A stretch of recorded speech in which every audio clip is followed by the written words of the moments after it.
Hola, muy buenas tardes. Vamos a dar inicio a la sesión número 1 de esta asignatura sobre análisis del sistema político mexicano. Mi nombre es David Enríquez Reyes y vamos a estar trabajando en esta asignatura y bueno, pues a nombre del doctor Francisco Javier Herrera González se les da la más cordial bienvenida. Y pues bueno, a iniciar. Antes que nada, comentarles que en lo particular, este curso, pues para mí es muy interesante, muy importante, debido a que, pues en lo particular me gusta mucho estudiar históricamente el pasado de nuestro sistema educativo y sobre todo como un elemento para poder entender el presente, para poder entender la realidad que se está viviendo con respecto al tema de educación. Bueno, vamos a empezar compartiendo pantalla. Ujú. Ok, ya lo tenemos.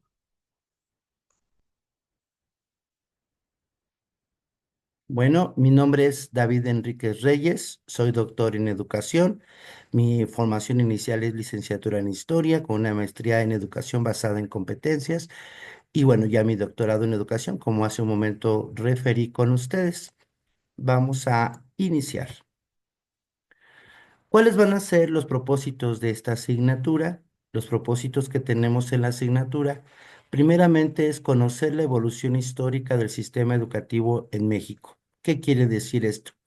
Quiere decir que no podemos entender nosotros la realidad educativa de nuestro país si no tenemos un conocimiento por lo menos global o general de cómo se ha ido construyendo este sistema educativo a lo largo de los siglos. Vamos a abordar desde la época prehispánica hasta nuestros días. Lógicamente vamos a hablar de la conquista, de la colonización, del proceso de independencia en México y cómo repercute todo esto en en la consolidación de nuestro sistema educativo.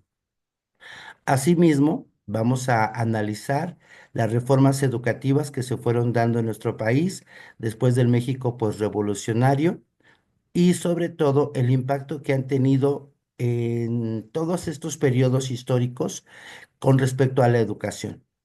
Vamos a dar una evaluación de las políticas educativas que se han dado en el México moderno y la influencia que han tenido en la sociedad mexicana.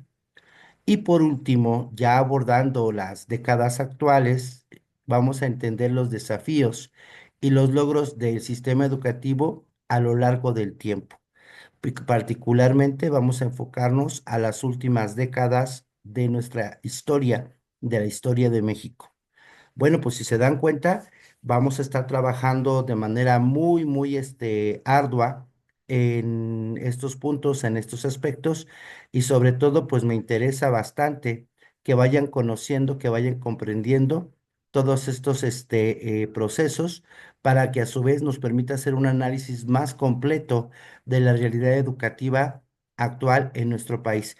Y que bueno, también entendamos que muchas veces somos capaces de prejuzgar y decir, es que no ha habido un cambio sustancial en la educación, ¿sí? A veces esos cambios sustanciales es difícil que se den por distintos factores, por factores culturales, por factores ideológicos, por factores también políticos que repercuten o que influyen de manera determinante en que pues no haya una transformación radical en la educación.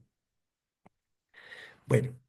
En nuestra sesión número 1, que es la que vamos a abordar el día de hoy, vamos a estar hablando de los primeros esfuerzos, ¿sí? Que se tiene para ir formando un sistema educativo en nuestro país, ¿sí? Y sobre todo hablar de la educación que se establece en México antes de la Revolución Mexicana, ¿sale? Entonces, ¿cuáles van a ser los propósitos de esta primera sesión? Van a ser conocer los inicios de la educación en México desde la época prehispánica hasta el porfiriato. Sí, vamos a ir haciendo un recorrido, vamos a estar recordando, a lo mejor ustedes ya en otros estudios llevaron a cabo, en otros niveles de estudio llevaron a cabo investigaciones o lecturas referentes a estos temas y la intención es que vayamos nosotros construyendo un panorama global de cómo se fue formando nuestro sistema educativo mexicano desde pues, la época prehispánica y sobre todo qué de esos momentos históricos perviven o se siguen manteniendo en la actualidad. Vamos a identificar las influencias culturales y políticas que han existido en la educación, vamos, desde la época prehispánica hasta el periodo que nos ocupa, que en este caso es antes de la Revolución Mexicana. ¿De acuerdo? Bueno, vamos a empezar.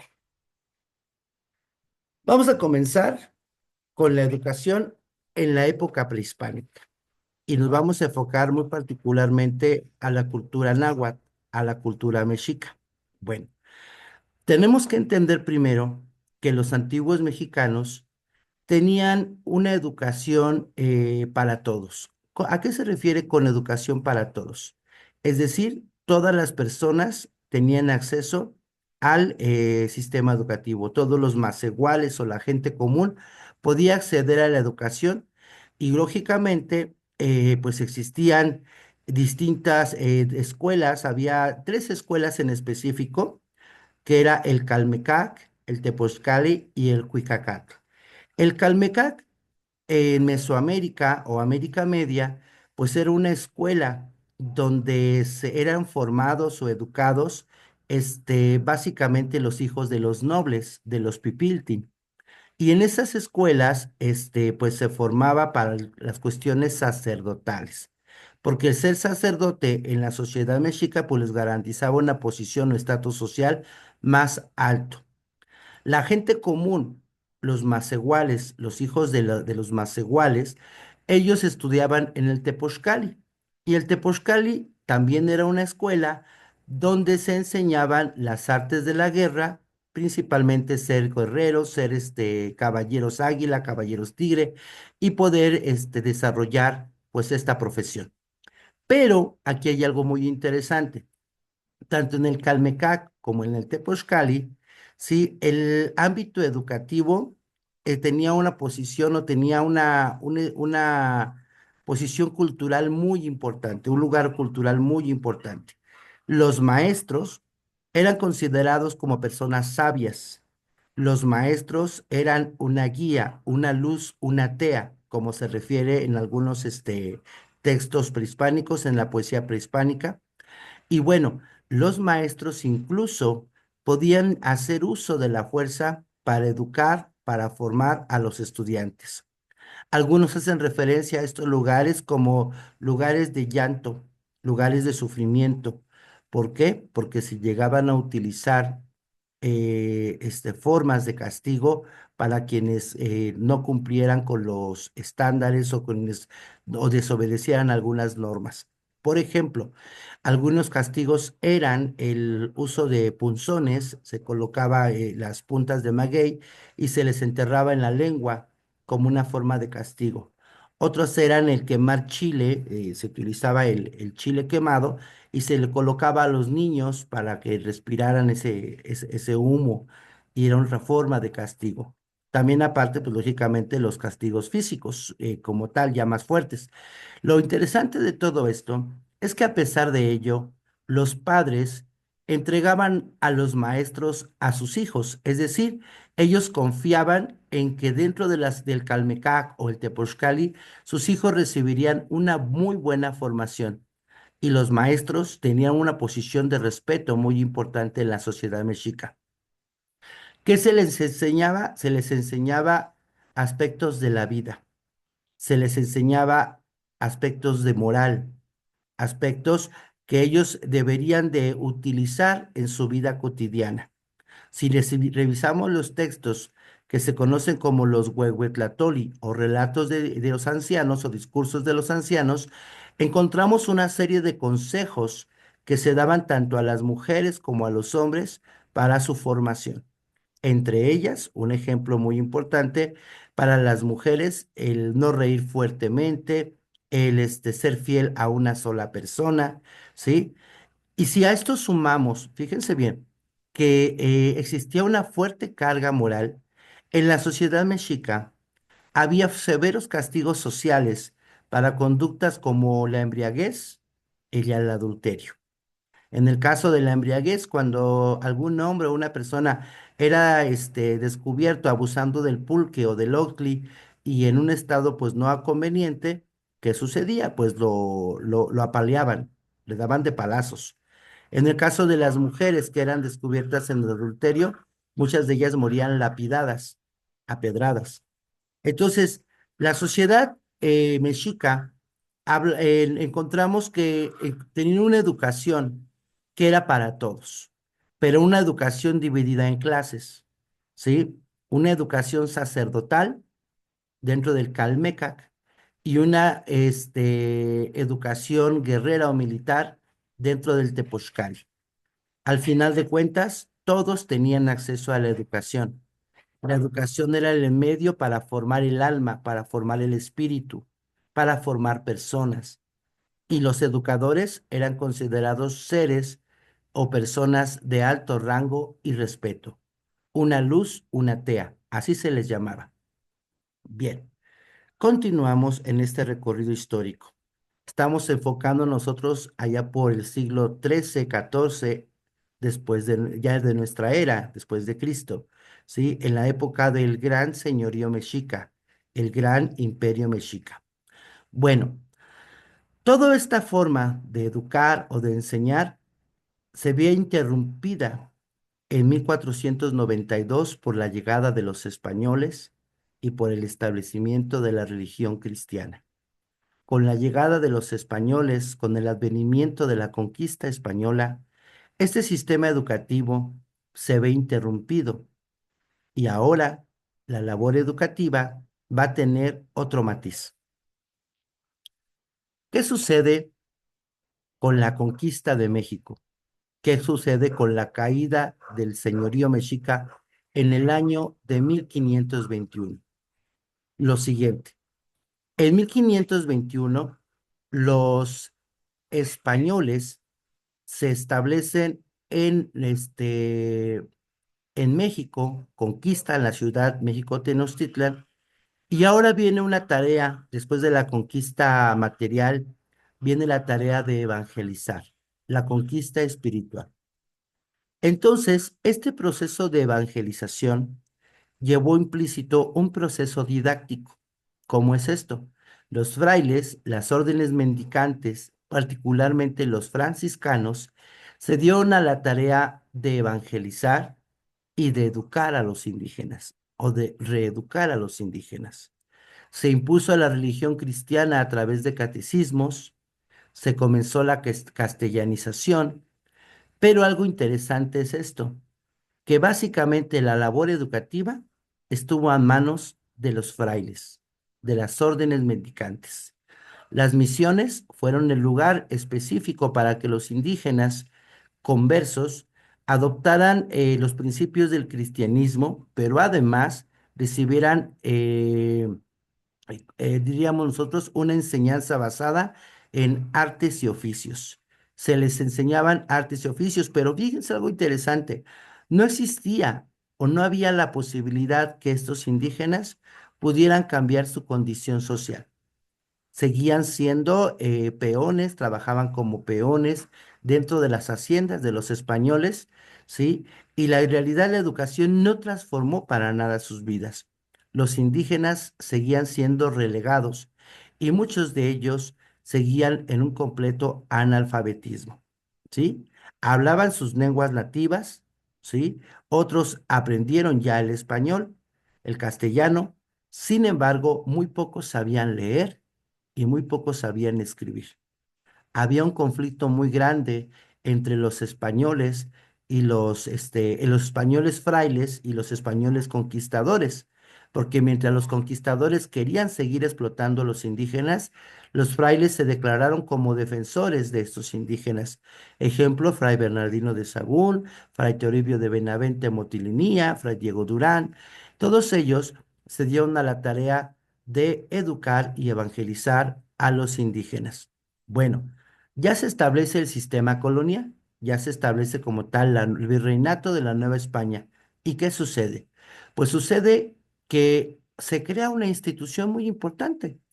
Esta institución es la Real y Pontificia Universidad de México, que daba cabida a la formación de personas para lo que era la parte de la filosofía, la teología, las leyes, las matemáticas, un poco las ciencias, pero esta institución eh, que se funda en el corazón de la Nueva España solamente permitía el acceso a españoles y a hijos de españoles, y concretamente a los criollos.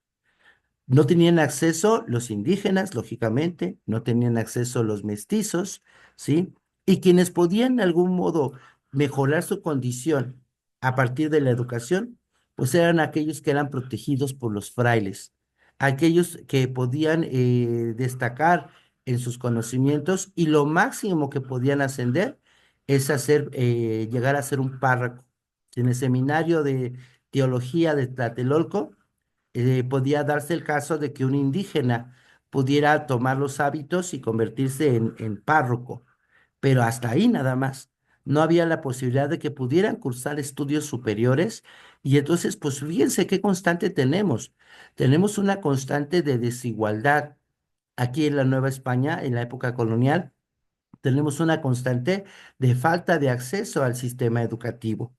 Lógicamente, la educación que se está dando en estos momentos, tanto en nivel superior como en nivel, pues, diríamos por nosotros, una educación básica o elemental, estaba a cargo de la Iglesia Católica.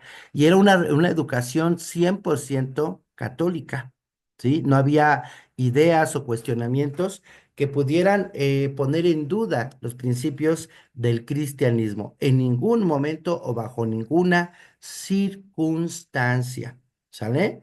La educación estaba totalmente entrelazada con la fe católica y los indígenas, ¿sí? Y los grupos raciales que se van formando, constituidos como castas, tampoco tenían acceso a ese sistema, a niveles educativos altos. No podían estudiar en alguna escuela como bachiller, no podían estudiar una licenciatura, por ejemplo, una abogacía, no podían hacerlo.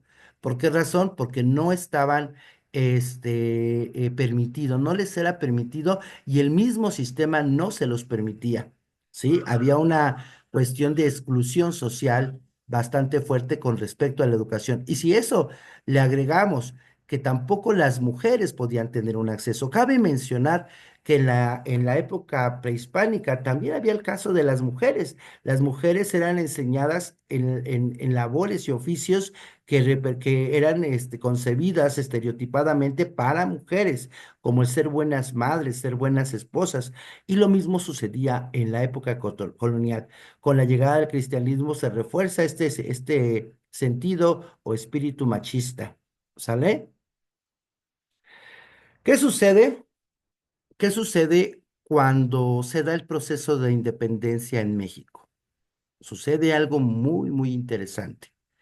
A raíz de la independencia, de la guerra de independencia y su consumación en 1821, resulta que el país se encuentra en una situación caótica, en una crisis económica, política y social bastante, bastante fuerte. Y entonces, en un país que intenta reconstruirse, en un país que intenta ser reconocido a nivel internacional como una nación independiente, pues uno de los grandes retos es comenzar a consolidar un sistema educativo, ¿sale? Un sistema educativo propio, un sistema educativo nacional. Y bueno, los primeros intentos se dan con la alfabetización. Los primeros intentos se dan por dar una formación, se dan cuando se busca crear escuelas que provean de una formación básica. Leer, escribir, sumar, restar, operaciones básicas necesarias para la vida.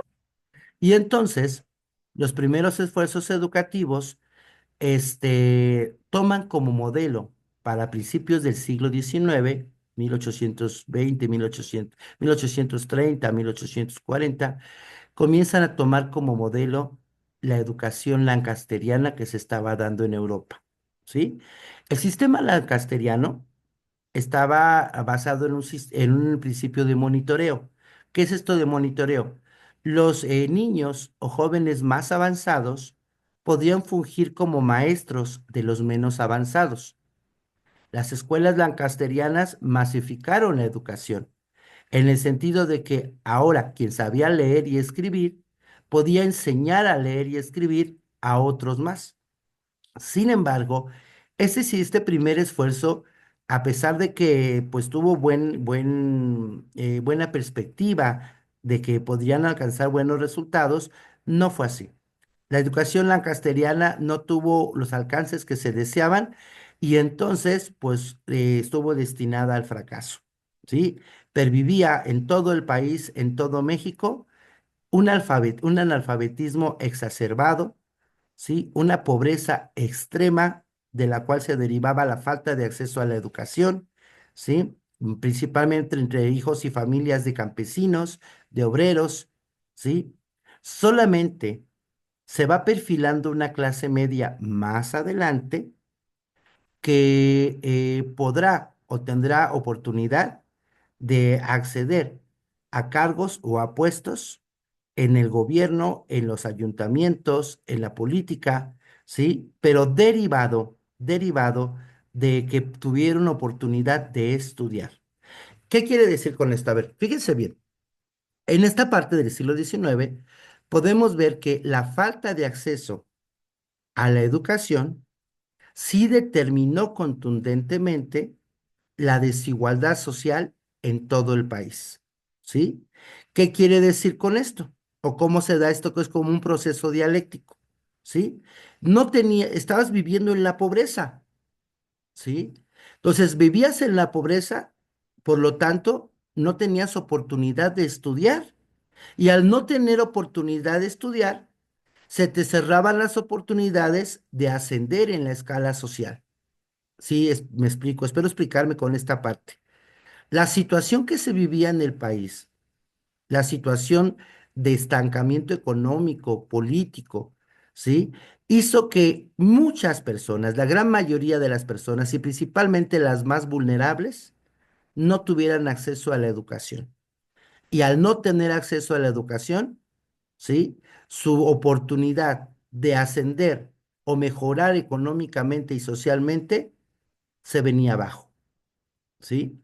Y entonces, ¿sí? La educación lancasteriana, considerada como uno de los primeros grandes esfuerzos para alfabetizar, para educar a la población de niños y de jóvenes en el país, pues no tuvo los resultados que se esperaban. Y de hecho fue duramente criticada. Aunado a ello, los maestros ya no tenían el prestigio que se tenía en la época prehispánica o ya durante la época colonial. En la época, en el siglo XIX, los maestros eran muy mal pagados, ¿sí? Y además sus profesiones, pues no se consideraban como algo digno. Entonces, ¿qué sucedía? Pues muchas personas abandonaban o no se interesaban por esta profesión.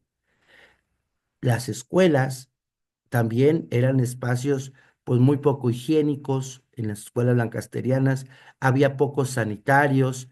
Los niños pues lógicamente llegaban a generar la congregación o el hacinamiento de niños generaba que se intercambiaran piojos, por ejemplo, que no hubieran baños suficientes o fosas suficientes y los niños hacían a la intemperie.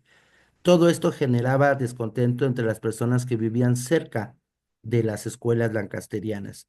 Al final del día, vuelvo a repetir, pues no hubo el eco que se esperaba en esos primeros intentos. Sin embargo, ya para 1872 más o menos, viene un periodo que se conoce como la República Restaurada, ¿correcto? Y la República Restaurada, en la década de los 60, sí, 60, 70, ¿sí? Del siglo XIX, viene la República Restaurada con los gobiernos de Juárez, de Lerdo de Tejada, y es algo muy importante en educación. ¿Por qué razón? Porque por primera vez existe una separación entre la iglesia y el Estado. Por primera vez, la Iglesia pierde el poder sobre la educación y se plantea una educación laica, como un Estado laico, una educación laica, una educación ajena a principios de tipo religiosos, lo cual lógicamente fue un duro golpe para la Iglesia Católica. Entonces viene esta educación separada de la religión y ahora corresponde al Estado como tal, corresponde al Estado diseñar la infraestructura necesaria para brindar la educación a esta población. Y volvemos al mismo problema. No se contaba con los recursos. Con la guerra de reforma, el país estaba colapsado económicamente, las relaciones internacionales interrumpidas, ¿sí? Entonces, el país no contaba con los recursos para una infraestructura educativa. Sin embargo, hay un secretario de Instrucción Pública. Ese secretario de Instrucción Pública es el señor Gabino Barreda, no Gabino Barrera, Gabino Barreda. Y durante el gobierno de Benito Juárez, Gabino Barreda se dio a la tarea de impulsar en nuestro país una educación positivista, una educación sustentada en la ciencia y ajena a cualquier principio religioso. De hecho, se clausuraron todas aquellas escuelas que eran administradas por la Iglesia Católica. Se buscó crear escuelas laicas, escuelas ajenas a principios religiosos. Y uno de los logros más importantes de Benito Juárez durante sus varios gobiernos que tuvo fue el crear la Escuela Nacional Preparatoria. ¿Para qué? Para formar bachilleres que posteriormente serían los futuros profesionistas de nuestro país. Eso es bien interesante. ¿Por qué? Porque aquí hay un logro importante en nuestro sistema educativo nacional. ¿Cuál es este logro importante? Que ahora la educación ya no va a estar supeditada a la religión, que ahora la educación va a tener un perfil netamente científico, basado en la investigación, en la ciencia, en lo demostrable, en lo comprobable. Pero fíjense bien cómo más adelante Porfirio Díaz va a tomar este principio positivista y lo va a interpretar a su beneficio para consolidar su dictadura política. Bien, entonces hasta aquí creo que vamos haciendo un recorrido bastante interesante del sistema educativo mexicano. Es en la reforma, es con los gobiernos de Lerdo de Tejada, de Benito Juárez y de Sebastián Lerdo de Tejada, ¿sí? Donde encontramos ya una idea de crear un sistema educativo ajeno a la religión, un sistema educativo plenamente científico y un sistema educativo que vea por la sociedad en general, por brindar educación a todos los grupos y clases sociales. Si bien la educación lancasteriana buscó democratizar esa educación, no tuvo éxito, el gobierno de Benito Juárez da las primeras bases para que ese sistema educativo se esté consolidando. ¿Cómo? ¿A partir de qué? Pues a partir de una educación plenamente laica, una educación plenamente científica y ajena a cualquier principio religioso. Fíjense bien, eso es muy interesante. Bueno, ahora, ¿qué sucede durante el régimen de don Porfirio Díaz, en el Porfiriato? ¿Qué es lo que sucede? En el Porfiriato tenemos una situación bastante interesante. Cuando sube al poder Porfirio Díaz, después de haber triunfado en la revolución de Tuxtepec, hereda a un país también, pues mal económicamente, ¿sí? La industria está detenida, el comercio exterior está detenido, tenemos rotas las relaciones diplomáticas con España, con Francia, a raíz de los conflictos del siglo XIX. Y entonces, pues, Porfirio Díaz tiene como tarea urgente reestructurar la economía y las relaciones políticas de nuestro país. Y ya muy lejanamente, la cultura y la educación. Y ahora vamos a ver qué sucede. En cuanto a cultura, viene un proceso de afrancesamiento. Se retoma la literatura, el arte y la cultura francesa y se copia en nuestro país, como es el ejemplo del estilo Art Nouveau, presente en el Palacio de Bellas Artes y en el edificio de correos que se ubican en la Ciudad de México. Pero en filosofía y en educación se adopta el positivismo que había dejado, que había ya abordado Gabino Barreda. Y esa educación positivista científica que también se plantea, pues resulta que también aboga por un status quo, un orden social basado en la paz, en cero conflictos. Y entonces Porfirio Díaz considera ese principio positivista para dar sustento a su política de gobierno, orden y paz para el progreso.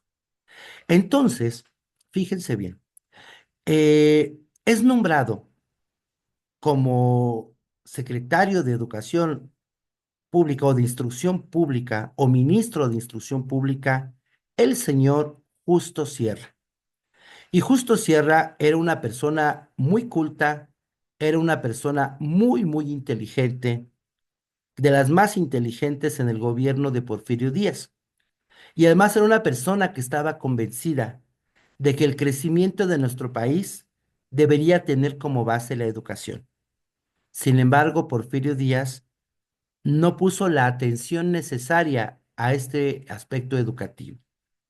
¿Qué fue lo que se hizo? Ah, ok. Pues se reabrió la Universidad Nacional de México, ¿ok? Pero lo más importante que hizo Justo Sierra fue llevar a cabo una intensa campaña de alfabetización en todo el país.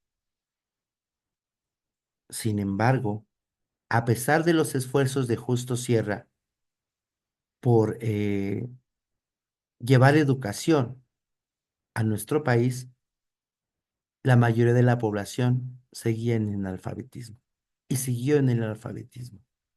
La educación no era un derecho para todos. Y no era un derecho para todos, ¿por qué razón?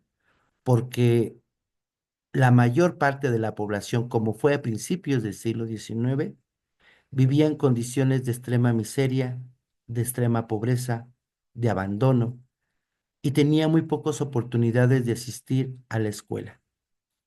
Los índices de deserción y ausentismo en las escuelas eran muy altos. Existían muy pocos maestros y muchas veces cuando los maestros se colocaban en las escuelas y comenzaban a enseñar a sus alumnos, eran asediados, eran atacados por los caciques locales que no estaban convencidos de que la educación fuera buena para sus empleados, para los campesinos, para los peones. Les comento, la mayoría de la gente no sabía leer ni escribir, y cuando iban a cobrar en la tienda de raya de las haciendas porfirianas, pues los engañaban. Les pagaban los que querían, ¿sí? Y a veces ni siquiera les pagaban, les hacían cuentas falsas y les decían que seguían debiendo y debiendo y debiendo. Entonces, una sociedad educada era una sociedad crítica, era una sociedad que podía cuestionar. Entonces, al régimen porfirista no le interesaba ni le convenía un país donde la gente supiera leer y escribir, donde la gente tuviera educación. ¿A qué les suena esto, Y entonces, ¿qué sucede?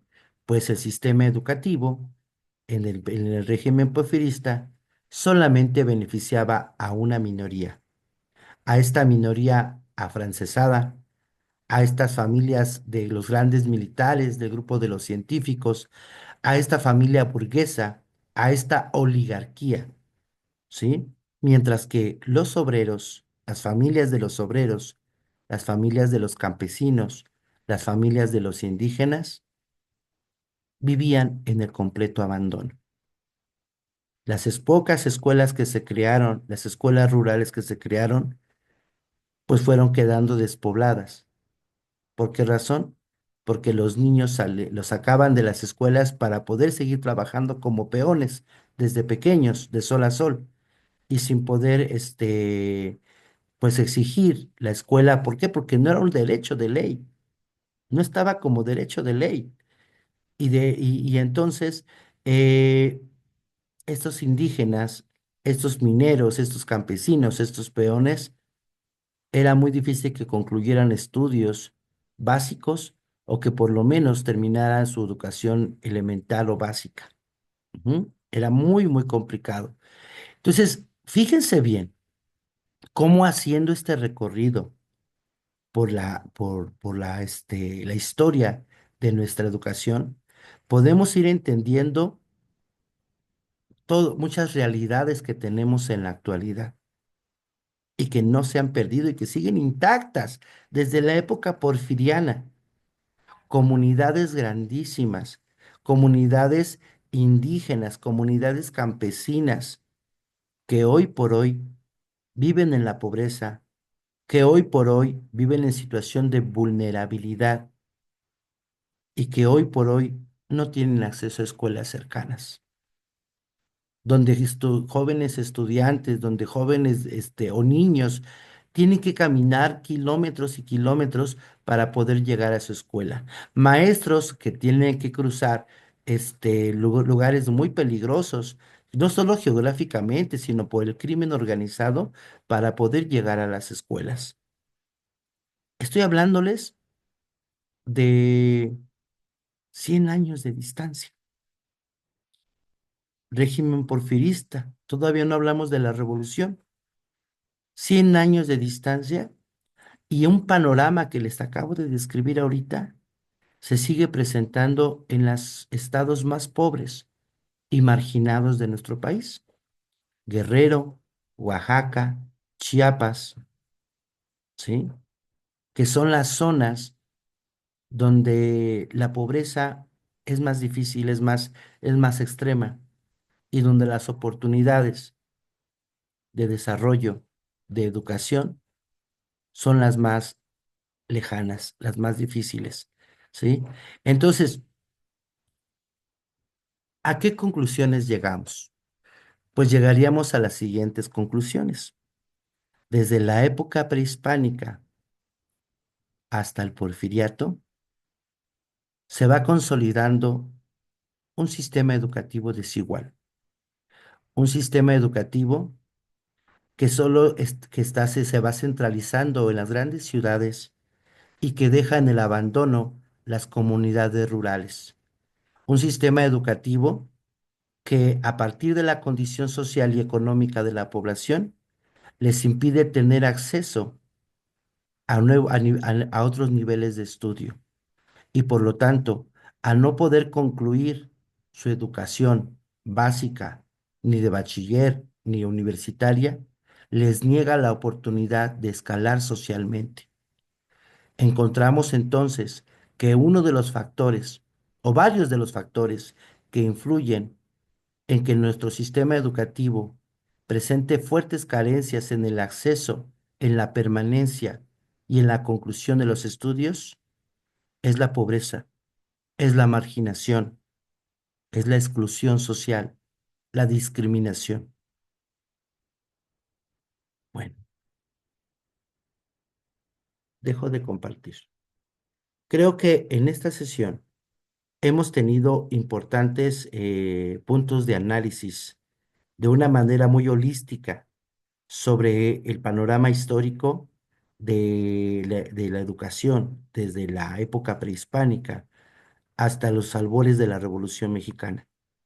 Y creo que esto nos da un panorama también de lo que vamos a ver más adelante, lo que se va a suscitar con la revolución, con el triunfo de la revolución y con los gobiernos priistas que emanan de la Revolución Mexicana y cómo la educación más adelante se va a convertir en una moneda de cambio, en un premio político incluso, y que lejos de todo no va a estar verdaderamente interesada por mejorar las condiciones de vida de la población, por darles oportunidad de crecimiento y de mejora.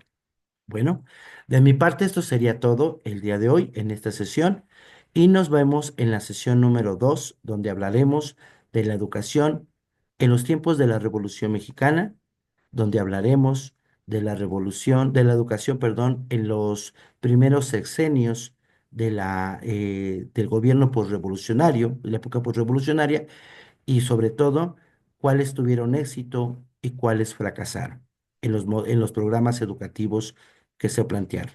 Bueno, que tengan excelente tarde. Me despido, doctor en educación, David Enrique Reyes, y nos vemos en otro momento, en otra sesión. Hasta luego.